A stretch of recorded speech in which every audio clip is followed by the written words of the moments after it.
آداب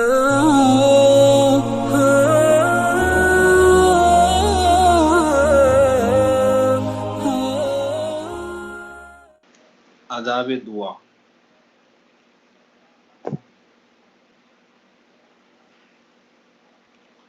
دعا کے عمدہ ترین آداب یہ ہیں کہ حلال روزی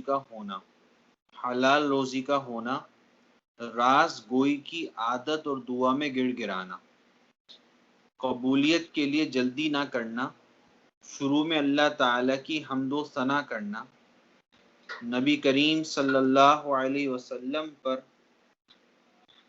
درود و سلام پڑھنا، آپ صلی اللہ علیہ وسلم کے آل و اصحاب رضی اللہ تعالی عنہ اجمعین پر بھی سلام بھیجنا وغیرہ۔ دعا کے یہ آداب ہیں۔ دعا ایک اللہ کی نعمت ہے ہم پر، اور جس کو دعا مانگنے کی صحیح معنی میں عادت پڑ جائے تو پھر وہ دعا مانگے بغیر رہتا نہیں ہے۔ میں دعا کی بات کر رہا ہوں، لمبی لمبی دعائیں مانگے بغیر پھر رہتا نہیں ہے وہ انسان۔ اگر کسی انسان کو دعا مانگنے کی صحیح میں عادت پڑ جائے۔ نبی کریم صلی اللہ علیہ وسلم کے بارے میں آتا ہے کہ آپ نے حج کے موقع پر تقریباً 5 گھنٹے سے بھی زیادہ دعا مانگی۔ یہ جب ہی ہو سکتا تھا کہ اللہ رب العزت سے تعلق قوی اور اللہ سے تعلق اسٹرانگ ہو، جب ہی انسان دعا زیادہ سے زیادہ مانگتا ہے۔ دعا جو ہے وہ کہا کہ مغز ہے عبادت کی، یعنی برین ہے عبادت کا۔ دعا کے بارے میں یہ آیا، او کما قال علیہ الصلوۃ والسلام۔ یہ کیوں فرمایا کہ دعا جو ہے وہ برین ہے؟ اس وجہ سے کہ جیسا کہ برین کی اہمیت ہے ہمارے جسم میں، جس طرح کہ ایک برین کی اہمیت ہے ہمارے جسم میں، اسی طریقے پر دعا کی بھی اہمیت ہے ہماری عبادتوں میں، کیونکہ اس کے ذریعے اللہ تعالی سے تعلق بنے گا۔ یہ بات میں پہلے کافی دفعہ کہہ چکا ہوں اور کر چکے ہم ڈسکس کہ 2 طریقوں پر دعائیں ہوتی ہیں۔ ایک تو مسنون دعائیں، یعنی وہ دعائیں جو قرآن شریف سے ثابت ہیں، جیسے ربنا آتنا فی الدنیا حسنہ، یہ والی دعا، رب اجعلنی مقیم الصلاۃ، ربنا ظلمنا انفسنا۔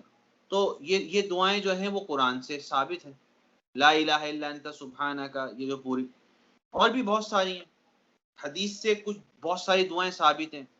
تو مسنون دعائیں، ایک تو قرآنک دعائیں پڑھنا، نبی علیہ الصلوۃ والسلام نے دعائیں ہمیں بتائی ہیں وہ پڑھنا، ان کا ایک اپنا اثر ہے اور ان کی ایک اپنی نورانیت ہے، اور اس کو پڑھنا چاہیے، یاد کرنا چاہیے اور پڑھنا چاہیے، بالکل ان کو اپنی دعا میں مانگنا چاہیے۔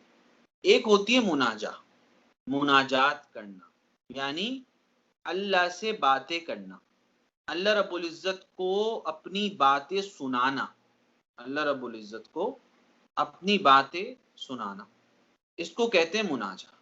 اس میں مثال دیتا ہوں آلویز، کہ مثال کے طور پر ایک دوست ہے نا، 2 دوست ہیں آپس میں، بیسٹ فرینڈ، وہ جب دونوں رات کو کہیں ملتے ہیں پورا دن کام کر کے، تو اپنی باتیں کیسے ایک دوسرے کو بتائیں گے، اپنی باتیں کیسے بتائیں گے، آج میں نے یہ کیا، آج میں نے وہ کیا، آج میں نے ایسا کیا۔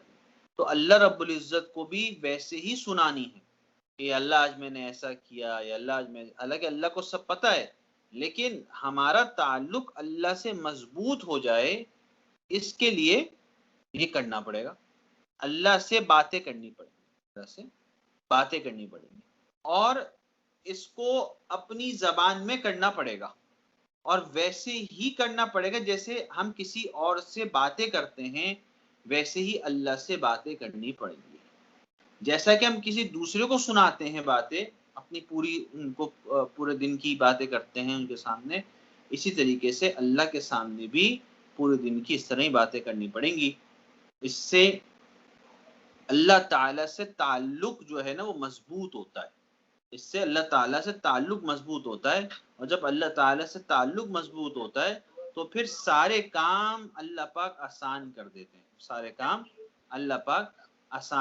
ہیں،